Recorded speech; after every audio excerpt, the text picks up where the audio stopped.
غیر قانونی پارکنگ کا جو دھڑلے سے کی جا رہی ہے اور کوئی ہمارا نہیں ہے، وہ ہے جناب یہ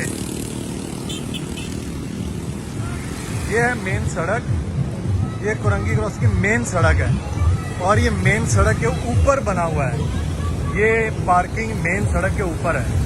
اب مرتضی آپ صاحب یہ بتائیں گے یا ڈی ایم سی یہاں بتائیں گے کہ یہ مین سڑک پر کھڑی ہونے والی پارکنگ، جی یہ مین کے اوپر پارکنگ کیوں ہے بھائی؟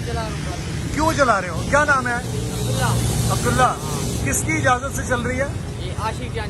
عاشق جانو کی۔ تو کیا آپ لوگوں کو ڈی ایم سی نہیں روکتا؟ پولیس نہیں روکتا؟ پیسے لیتے ہیں بھائی سڑک پہ کھڑی کرنے کے؟ نہیں جی سن لیں، وہ کہہ رہے ہیں ڈی ایم سی والے پیسے لیتے ہیں سڑک پہ کھڑی کرنے کے۔ تو جناب ڈی سی صاحب آپ یہ بتائیے کہ اب آپ نے یہ اجازت دی ہے یہاں پر کہ روز آتے ایسے بندے ویڈیو بنا کے چلے جاتے ہیں، یہاں چلے، وہ کہہ رہے ہیں جی روز آتے ہیں اور ویڈیو بنا کر چلے جاتے ہیں۔ یہ ہے مین، اور یہاں سے ابھی 4 دن کا میں ہوں، انچارج آپ ہیں، دن میں بھی رات میں میں ہوتا ہوں 24 گھنٹے تو آپ یہیں کھڑی کریں گے بدماشی کے ساتھ سڑک؟ وہ کہہ رہے ہیں فل بدماشی کے ساتھ۔ بدماشی کے ساتھ۔ چلیں ٹھیک ہو گیا، بہترین ہے۔ پہلے وہ لے کے جاتے تھے ویڈیو بنا کے، اب یہ ویڈیو کہیں اور جائے گی بیٹا۔ روز بولتے ہیں، یہ دیکھ لیجئے، یہ رویہ روز بولتے اب یہ ہے، یہ دیکھ لیں۔